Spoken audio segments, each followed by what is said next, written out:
Welcome to Neurodiversity in Businesses podcast. I'm Anthony Bodanovich, your host, and with me is Atif Choudhury. Hi, Anthony, and hi, everybody listening. Hi, how are you getting on anyway? All right, yeah. I mean, it's a sunny day in Brighton. Generally, I'm all right, yeah. Okay, I'd like to know and understand what is your connection with neurodiversity and how did you kind of become an advocate in this area?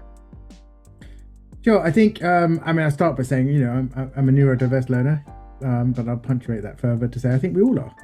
We're all neurodiverse learners. We're just not all marginalized because of it. And so my passion and my role is I come under a profile that is impacted on lots of different levels, but what traditionally might have been seen as dyslexia and dyspraxia and ADD. So it's a lived experience for me, and about the strengths of those lived experiences and the barriers that we face. So I guess, how did I come into it? I guess I was born into it. What does it mean to me? It mostly means it's about participation. And how do we unlock talent, differences, and get people excited about thinking and feeling different, but also recognizing what contributions people have always made who do think and feel differently.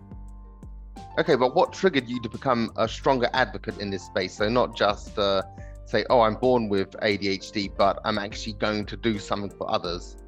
What was the trigger for you? Great. There's a great question to ask, and I suppose to keep it short enough, which is difficult because it's a meaningful experience of human life and change. But in essence, for me, I grew up quite isolated from learning experiences, profoundly so in different ways. And to set up an organization, which I guess is the heart of the question, really, what made me want to set up an organization was like diversity and ability, which wins lots of awards. It's changed the lives of thousands, probably over 50,000 people. It's the company that I needed when I was younger. Now it's much more than that, because it's supporting people who've had far more marginalized experiences than I was able to relate to. But the urgency behind it was to make sure that we have more lived experiences, that we move away from a deficit model of inclusion or focus on what people are not good at, but rather how do we change the narrative to look at what strengths do people bring, and how do we get more people with lived experiences, particularly those who have socially and culturally and psychologically been marginalized, to have a voice and advocacy. So I guess my reason to do it was to be part of something that looked at lived experiences, looked at how we combat disablement and exclusion, and how do we make sure that those experiences are driven through policy and change by people who can deeply relate to it. Okay, and what would be the biggest problems with these lived experiences and getting your message out? I don't know if it's a problem. I think there is a question of power, and there's a question of grassroots initiatives who are, again, built through lived experiences, who historically may have been marginalized from the workforce. There may have been people who have been masking throughout their lives, in their childhoods or at school. So then there is a self-esteem loss. And in that space, we are watching and hopefully supporting people reclaim that learning difference rather than hide it. So to get that to be in a strong, powerful place, it requires time, but it requires advocacy. It requires big organizations to get behind those people and say, look, how do we make sure that your story is the one we learn from? And how do we make sure you're able to tell it? Very difficult when there are social economic realities for people who, alongside emotional loss, alongside learning isolation, are also coming to terms with their differences and then recognizing that they have a opportunity, if not a responsibility, to build something that supports people like them. Very, very difficult for people to come to terms with that. But the world is always a better place when people do. They see that their gift, I'm not really talking about people being all geniuses, but rather that people share inherent gifts that give us joy and gives us wonder, but it also encourages other people to participate in the way that they learn and the things that have stopped them from being able to share. And how do we strengthen ourselves through it? Okay, you actually touched a very interesting point, which says about the genius thing. And that is actually a general misconception that you often come across when you talk about neurodiversity, then there'll be different narratives, and one of them will be actually that the neurodivergent person is a genius. I mean, of course they are in a certain way, but at the same time, everybody puts people in a box. So there are expectations that grow. What are the misconceptions that you've come across, and how do you tackle them? Oh, crikey, there's lots of I mean, we're really at the tip of the iceberg of unlocking talent and recognizing where that talent and what it looks like at times. I can't speak for geniuses. I wish I could, but I can't. What I can say is, look, that people don't necessarily need to be a genius to be welcomed, nor should they feel they have to be. What we need to have is people saying, look, we just learn differently. We all have. We are a mix of emotions and relationships and sadly traumas and isolations, and it shapes the way we look at the world. But with it has come the joy, with it has come the strength and the confidence building. And so it's more of a case of not saying whether or not people are geniuses or not, but rather, are we able to recognize that the world is better, is a richer place, is a stronger place because of the diversity of thought? That diversity of thought is constantly evolving our civil societies and our countries and our globe and the world we live in. But are we recognizing that when it's famous, in which case often we're only hearing about few, or are we recognizing it because it matters, in which case we just got to get people to have a sense of coming forward as they are, that everyday belonging, not to be a genius, but just to be here. Mm-hmm. If you think about the examples of the 80s that you would often see, and that has had a big effect in the 90s, and we're only just shaking it off. Often people would think about autism, for example, and the conversations about autism would often be about, say, white middle-class people who could talk about IT and their IT skills. Autism isn't about IT any more than it's about a class group, but there are some groups that have more agency to talk about their needs than others, and there are some. With that agency comes the idea or optics that this is what it is, and this is what it must be that we focus on. When really the important stuff to pay attention to is, how do we hear from the folks who are harder to reach, maybe easier to ignore, and how do we make sure that their version of learning differences and their strengths are welcomed, whether they feel like a genius or not? How do we make sure they feel welcomed? And how do we recognize that we're the ones in the civil society losing? We're the ones in organizations, and we're the ones in nation states that might be losing because we're not getting to hear from them. Okay, so I mean, you've come across these problems definitely, because we can hear that you have. What would be your solution normally to this kind of, to change the optic of looking at this? It's evolving space. I don't think there's one solution. There is something that is very important to the ethos behind the work that we do at DNA, the diversity and ability, and it's something that I think is behind the ethos of my own personal values, which is to look at the intersectional realities that prevent people from participating, to recognize that nobody has just one lived experience or just one experience, that we have multiple experiences, the way we navigate the world or survive it or thrive in it. So we know as Audre Lorde said, we're not just, single issue lives. So we're not, for that same reason, we're not single issue struggles. So that's one thing, is to, so then inherently decide in your support mechanisms, to decide outright, how do we anticipate what the welcome needs to look like? How do we make sure that it's not easy for people to have the psychological safety to tell us things? But it's our duty as organizations, as big structures, or as school leaders, to anticipate that that's tough, and then say, how do we make sure that we can invite a more progressive and more participatory conversation? Okay, and touching this topic and talking about this, we'll go into the business world and stuff, because we know that companies are becoming more and more aware. We can just see by neurodiversity in business, you could say within 8 weeks on LinkedIn, it already managed to get nearly 2,000 followers, just like that, which means that there is actually huge space and their interest in developing. Now, what would be the basic steps that companies could take to just start their neuro-inclusive journey? Great question. Curiosity is the most important thing. The actual curiosity of differences and strengths. Often companies are one of the chief things that keeps a lot of companies awake and in fear often is reputation management. Yeah? The fear of doing things wrong or the fear of being exposed to doing something wrong. So then we can often get into narratives of compliance. How do we legally stay compliant to the Equalities Act? What are the duties that make us? And that's important work. And it is a good start. It's a good foundation, but it's not that progressive. Compliance means you don't get sued, I'd often say, but it doesn't mean you include. So as an organization, what is your organization to say, at this organization, our work looks like this, our values feel like this, and our determination is to do this. And to make that really clear, but one of the strongest parts that any organization can do, and it is fundamental, especially big organization, is to be excited about grassroots innovation. To not co-opt them, but actually to make sure that they can be supported. Because it's that lived experience that amplifies the legitimacy of what organizations need to learn from.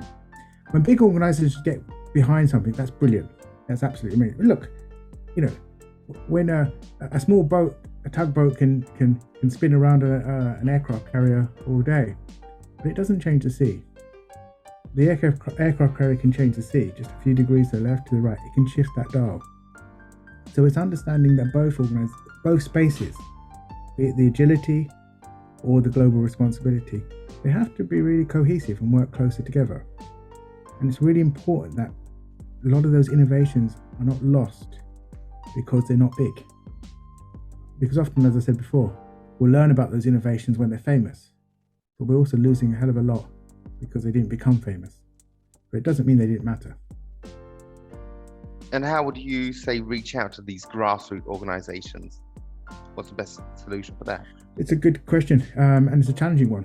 So there isn't a shortage of people trying to do good, absolutely. And there is not a shortage of neurodiverse people trying to do good. But there is a deep shortage, and it's sad, it's heartbreaking.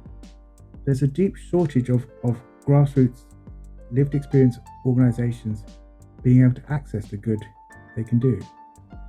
It's really tough. It's really tough because we have organizations saying we're talking about gender and we're talking about climate change, and then we're going to talk about race, and then we're going to talk about disability, and now we're going to talk about neurodiversity.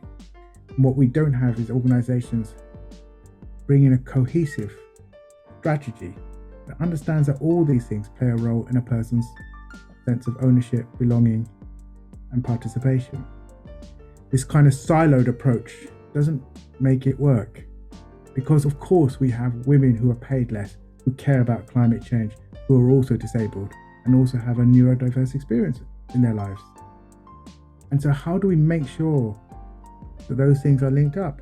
Big organizations can do that thinking and they can be part of that, but they can only do it if the intent is really about saying we are part of something positive, and not because of CSR goals, not because of being seen to do it or being compliant, but rather because they're deeply embedded and excited about what that lived experience and what that difference gives them as an employee, as a team, as a leader.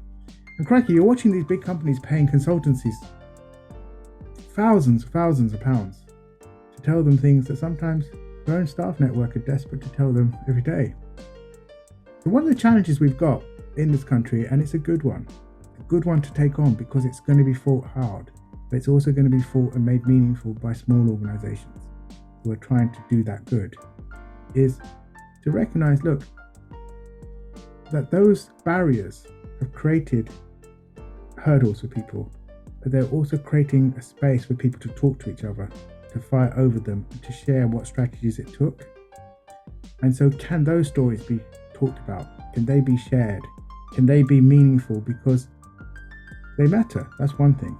But secondly, it costs the government, it costs the nation, it costs the country, and it costs the company. It's far too much not to do it. If I think about mental health loss, goes into billions and billions of what it costs the economy. If you think about a company we're dealing with absenteeism, it costs them millions. If you think about presenteeism, it's costing these giant corporations millions, and so on and so on. Or we can say, look, how do we get people sharing their differences, not because they're protecting their jobs or because they need to, because they're performing badly or trade unions advise them, but rather they're sharing their differences because they know it's welcomed here. They know this is the place that does it, and this is the place that fosters grassroots inclusion. This is the place that gives a leg up to those who find it hard to tell their stories. And this is the organisation that says, we don't want any extra cookies for doing it. We just want to do it because it's about talent and difference and what that talent looks like. It's a misnomer, but I promise for people watching this today and tomorrow, the idea that talent is somehow something really available only to a few people who can articulate it, and that trauma is somewhere really over there and we don't need to talk about that because it's not happening to us. I think it's a dangerous myth, and I think it's problematic in so many ways. So recognizing that talent and trauma live much closer together, but they don't necessarily articulate themselves as well as they could do, because we've inherited inequalities, we've inherited these imbalances, and we've inherited ideas and siloed approaches to what is supposed to be meaningful or what matters. If we can recognize that talent and trauma live much closer together, and that we can have a proactive way of tapping into that talent and recognizing the voices that we need to hear from and amplify them, then we'll all do a lot better. And we have seen retrospectively, the world shows that every time. We're seeing figures that have changed the way we look at innovation. We're seeing the folks like Alan Turing that changed the course of World War II. We're seeing young people like Greta Thunberg changing the thinking of climate urgency in the Northern Hemisphere. The challenge is, do we stay reactive to people and only talk about them when they're famous? Or do we get excited by neurodiverse people who work amongst us, desperate to share their stories, but not choosing to feel safe when they do it, or not knowing how to feel safe when they do it? So the question then becomes, how do we anticipate who are the people that can tell their stories, and how do we recognize we're better off because they did? And how do you think companies could do that? Because you did mention that the companies are they have the biggest potential to quickly amplify these things and speed things up. Companies do, yeah. So again, it's recognizing, look, what is the reason for a company to do it? There are multiple reasons why a company does it. It could be because another company is doing it. It could be because we're in a culture that says it looks weird if we don't do it. What it could be, so architecturally, socially, it's for a company to recognize, why are we doing this? Are we doing this for talent? Are we doing this for compliance? Are we doing this because we've got to be seen to do it? Are we doing it because it's what's being talked about at the moment? They're all legitimate reasons to do something, but they won't necessarily speak to the heart of change unless we're really saying, we're doing this because we're not going to get to a good social value space if we don't do it. We're doing this because we want people to share their differences, because we recognize we have a debt to those differences. We're doing this because we know that neurodiversity has always made the world a better place. Yes, it's not easy when there are barriers there, and it's certainly not easy for marginalized people to add extra issues of fear onto their spaces. But it's definitely a good thing when companies can say, we're doing this for our reasons, and this is what these reasons are. But as I said, look, to anticipate, I'll tell my own story. Look, if and I'll share it. If for example, if we can recognize that, say, institutional racism exists and there's wrongdoings and people are learning to overcome them by starting to talk about it. In the 80s, that was a really tough thing to talk about. What we're seeing since the spirit, since the spirit of anti-racism and the systematic murder of George Floyd, we're seeing companies saying, look, we need to take this on. We need to be brave, it's tough, but we need to. If you can recognize, and this is important, if you can recognize that for some people they have to do more in the workplace to get further in the workplace, and if, say, brown people have to do more in the workplace to get further in the workplace, then you'd also recognize that people would have a good reason to hide and share less in the workplace. And that is going to affect a company's participation goals. It's going to affect the company sharing. So what can the company do? The company can say, we recognize this is an issue. We want to do something that makes it easy for you to share. Here are the people we're working with, and this is our identity when we choose to do that. Okay, but we got this, but of course, there's going to be the other argument which says the adaptations cost. So no matter what, like, we can say that company X, by promoting and nurturing neurodivergent talent, then yes, masking, that somebody loses on the productivity, but then what are the costs of adapting to like help them stop masking? So, and those budgets meet both ways. So I want to know like how to explain like, okay, so yes, you do need to take these costs, and okay, so it might neutralize completely the bonus that you'd get from somebody not masking. But like, how do you justify that to a company and somebody who's looking after the books? Sure, absolutely. And this is, again, a very good question, Anthony. It's a very good question. Look, people have, as I said, we've inherited imbalances, social imbalances and frameworks that say, well, if it's not broken, let's not fix it, as it were. In the case of making changes and doing them, saying there's a cost to it, I would strongly say, yeah, and I can understand that. But then the other side of it is, what are you measuring the cost against? So are we measuring against, which could be very relatively cheap assistive technologies, if this was a company? Are we measuring that we could have, say, different assistive technologies that, which diversity teaches? Could be voice reader, it could be a screen reader, it could be voice input. Whatever it is, you can say there's a cost to that. And that needs to be budgeted for. But what is the cost of mental health loss for that same company? What is the cost of a person feeling unfulfilled or not welcomed in that organization? What is the cost of that person's performance being evaluated poorly, or they themselves not working in a way that feels comfortable or even useful, or if not efficient? What is the cost of that versus some small changes and adaptations that says, by making it easier and the fact that we are grateful that this person has shared what they need and we've met them part of the way by providing support, strategies, technologies, listening, care, we may be inviting others to look at that and say, I need to mask less. I need to be focused on the values of this organization. I need to just not be here and just because it's the job. So the cost of the small cost involved in trying to talk about neurodiversity, recognize the strengths and unlock that, tiny. It's tiny, insignificant compared to the mental health loss that we face as a nation, as organizations, when we're not supporting people who are essentially losing self-esteem and covering up hidden differences. And how could members of neurodiversity in business get involved and help improve, and what steps could they make? Well, I mean, there's so many good stories happening right now in this group and outside of it, where people are already working, who have been delivering work on neurodiversity and inclusion, be it in businesses or in schools and education, universities, and even as we do at DNA, working to support those facing long-term homelessness. So there's many different ways, but the key thing is to look at what are the barriers? What are the key barriers beyond just the workplace? So one of the challenges is that something that's really deeply important for everyone to think about is the disability employment gap.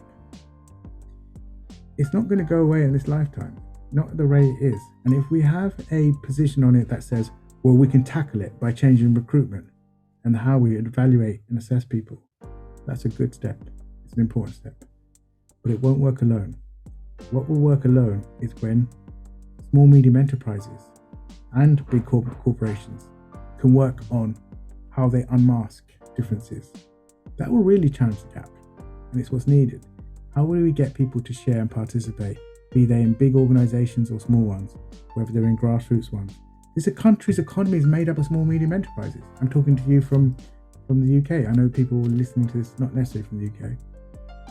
But it is important to recognize it's not what corporate or global giants do that changes the thinking in the economy. It's whether small, medium enterprises can do it too. So putting it in this way, we need to phrase it that it's the big boats that can rock the sea, but at the same time we can get the small ones to follow.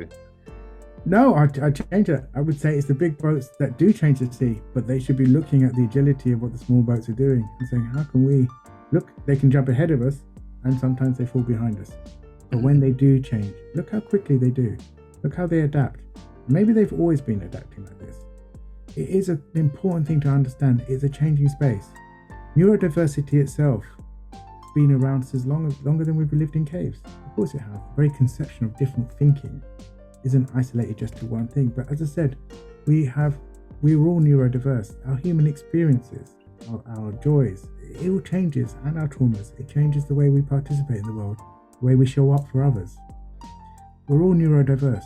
We're just not all marginalized because of it. And so it's then understanding who has the power to really participate well and who hasn't. What do we lose when those who need to participate well don't feel powerful or confident when they do? I mean, I'm just trying to catch what would be your solution to get the dialogue going between companies.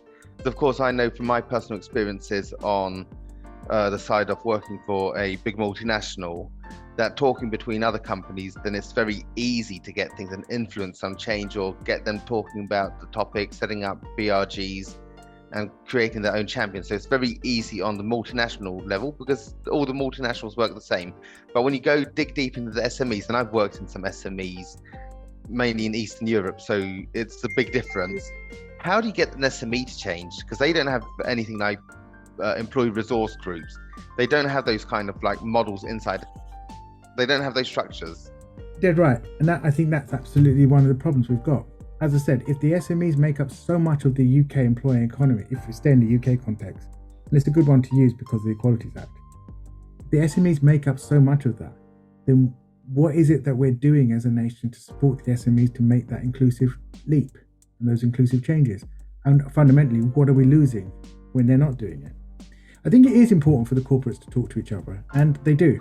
You've rightly said, Antonio, they do. But if the corporates are talking to each other and they've got that much resources and they've got that much space, it's not necessarily that radical. Not really. What's radical is if the corporates can support the SMEs to make that change. That it isn't decided of, look, looks really good for our CSR goals. It looks really good for our environment and social governance goals. Of course it does. But it's what is it you're doing to reach out to the SMEs that you benefit nothing from? You know, that's the important stuff. What is it that you do when you reach out and learn from the grassroots of lived experiences who are struggling to tell their stories to you? What is it you do when you actually go to them and say, show us, teach us this? And also to recognize, look, there are healthy tension points between diversity and inclusion goals and staff networks. It can sometimes feel unhealthy because staff networks can demand things and want things yesterday, and D&I strategies take time to roll out. But it's also recognizing, look, that everybody that's choosing to participate in this work, everyone choosing to share, is doing a lot of labor. They're doing a lot of emotional labor to try to persuade someone.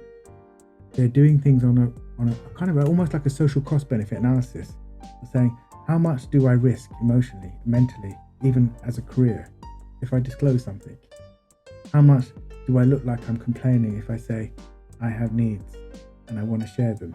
And how often do people feel really dissected just to get some basic technology or support or an assessment? Why has it got to be so difficult? And why does it always have to be about job performance rather than recognition of difference? So I would strongly say that the SMEs have got a good reason to think about budgets and costs that they have and cost savings. But I would strongly say the corporations can take a space to say, in an act of excitement about these differences, we won't just talk to other corporates, but we're going to talk to grassroots innovation and make sure that grassroots innovation is felt and heard. And I guess we'd be talking about employee resource groups reaching out to these SMEs and sharing their experiences, to talking to owners, I guess. Yeah, but I mean, and even when I say SMEs, I mean, SMEs can still be quite big organizations. Mm-hmm. Yeah, I'm really talking about even just organizations that we're seeing, like small organizations, things that are being, organizations like social enterprises as well, not just diversity and ability. Our work is really respected and loved, but there are others who are building social enterprises through lived experiences, through disablement, through neurodiverse isolation. How do we look at those experiences and say, does it matter to us that they are out there and that we can learn from them and connect to them? Or does it only matter to us because our PLC is doing it, and therefore it doesn't look right if we don't? That motivation and that intent is deeply important for anything meaningful to ever happen. And what would be a roadmap you'd suggest for a large company to support an SME? Start with that curiosity. Who are the people? What are your sharing goals? Work out what your sharing goals are. What are the disclosure rates that you have at the moment to look at it? And who is disclosing? In what way?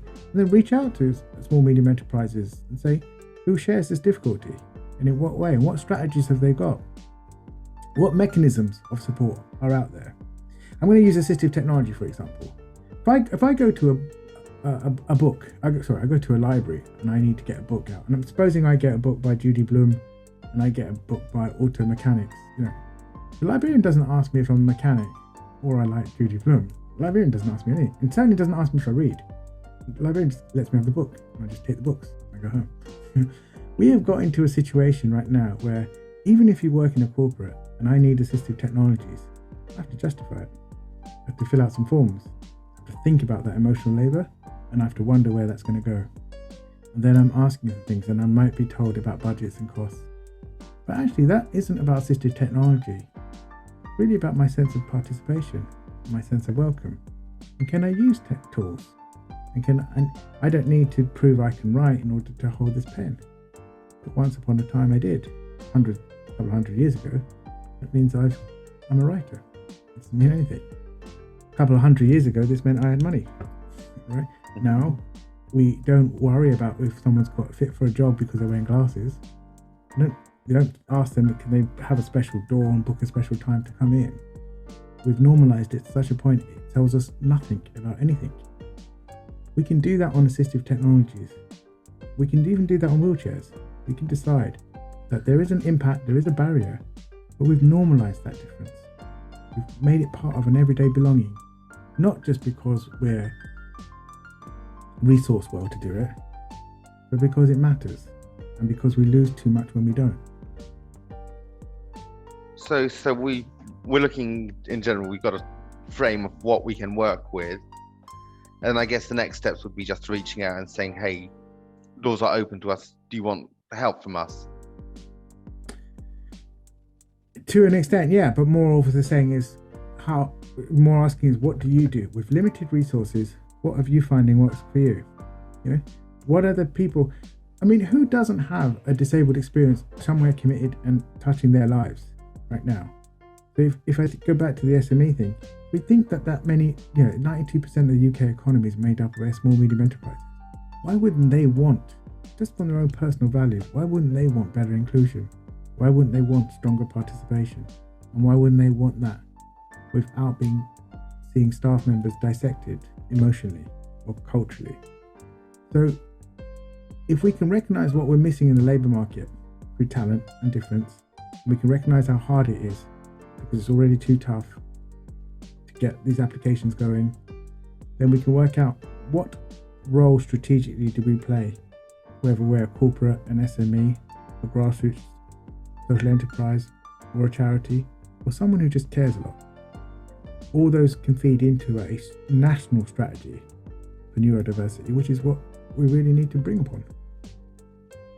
Okay, fantastic. I think we've got, a great closure on this topic. It was great talking to you about this, Atif. Thank you, Anthony, and thank you for listening, really, and everybody listening today.